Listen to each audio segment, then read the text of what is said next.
Hi, I'm Kasia. And I'm Krista. And we are confidence coaches for kids. Hey guys, we're back again, Confidence Coaches for Kids. I'm Kasia Gutierrez. And I'm Krista Press. And we are back with a special message today.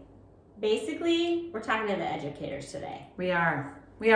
But you know, kids, parents, this message really applies to all of you. Just really what sparked the topic for us was just listening to other educators and a lot lately. Thinking about, how can we try to make a small change out there?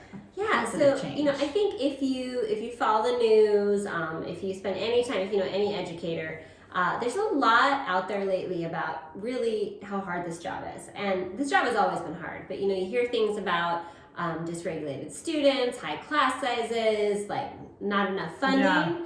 It can be pretty... Objectives. Language objectives. Oh, yes. When do I have time to teach that? I don't even have the materials for that.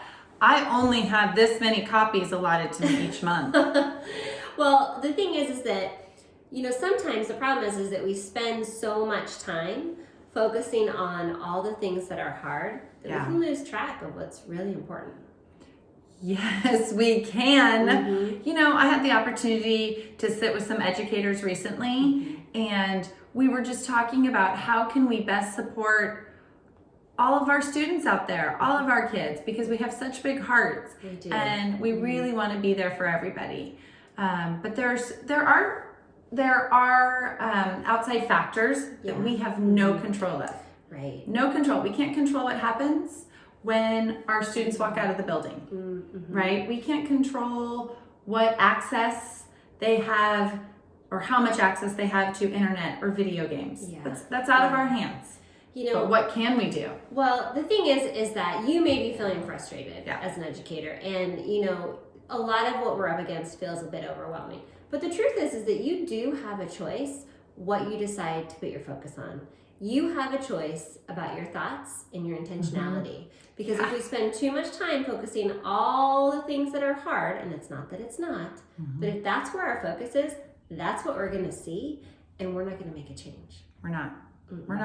And this reminds me back to one of our videos way back when Controlling your thoughts? Yes. You remember that? Oh, applies to educators too. Yeah, here we go. I was actually thinking while we were just talking to connect it for all of our loyal student followers and viewers. A student recently was telling me, my math class it's tough. There are students in there that have negative mindsets. There are students that are lacking in work ethic right now. Because math is hard for them, they are talking and they are disruptive. And so all of these things feel like obstacles that are interfering with their progress in math. Okay, well, we can't change those students, right? We can only change how we are thinking, feeling, and seeing things in that moment. And what can we do to empower ourselves? Right. Well, so what we want to do is we want to give you guys some tools for how to actually change the outcome.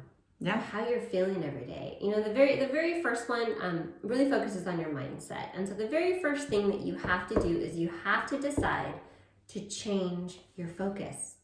Change what you're thinking about. If all you're doing is dreading the hard things about teaching, we have a problem. That's right. We should have brought our glasses today. Oh, yes. We totally should. You got to change your lenses. Yes. You do. Because, those challenges are hard, but it's truly through the challenges that a lot of times we grow and become better educators. And it's hard in the moment. It is We get that. Easier said than done. Yes, but it is a choice. Just like I think it was 2 weeks ago, we talked about you can control two things. Effort and attitude. So number one is the mindset piece. Decide to change. Deciding to change. I like that. The second one can I talk about the second one? Yeah, please. The second one is, it's hard, but I have to say it. You have to pay attention to who you're surrounding yourself with, because you can make that decision to change what you're focusing on. But if you're surrounded by a bunch of people who all they want to do is complain, you are going to feel bad. You have to pay attention. When you have an interaction with somebody, if that interaction is always negative, pay attention to how you feel after you walk away from that conversation. Are you feeling better? If not, are you more fired up? Right. You know what else though? Okay, so pay attention to who you're hanging out with makes me think like, so maybe I need to find another group to hang out with, but also remember the power of influence that you have. What are you broadcasting? What if you, and what if when these conversations are happening and you can feel the heart pounding or you can feel yourself getting riled up, what if you challenged it in a really loving and respectful way, because these are your friends and colleagues, right? So what if you said, hey, I know that totally stinks. That stinks that so-and-so comes to school every day with no breakfast and they're grumpy. And you know what? This kid's rolling around on the floor and this one won't listen. Or this one's always tardy and is missing class. So how can I catch them up all the time? What about saying, you know what though? They made it today. Let's celebrate it that they made it today. You know, when the moment the kid that's rolling on the floor stops rolling, what if you're like, nice job sitting still? What if we help each other out to remember? Because what are we for? We're for kids. We're for kids. And the truth is that you drive the climate. You set that thermostat in your classroom. And so if you go in there and you're not okay, the kids aren't going to be okay.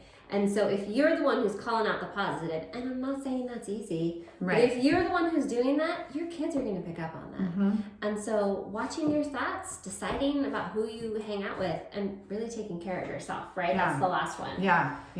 Before we get there, I want to say one more thing about number 2, about who you're hanging out with, and feeling fired up. We have to vent, and which leads into taking care of yourself, finding right? Someone to talk to. To have a bad day or a frustrated day or needing a chance to vent is totally normal. It's how you say it, it's when you say it, and the tone in which you use. Please don't say it in front of the kids. They hear everything. They pick up on your nonverbals. They know when you're frustrated. Oh gosh, But we do, guys. If we really focus on what we are all for, we are for kids. Yes. And our job's not easy. No. Our job is not easy. There are many obstacles and challenges that we encounter every single day. So make sure you find time to laugh.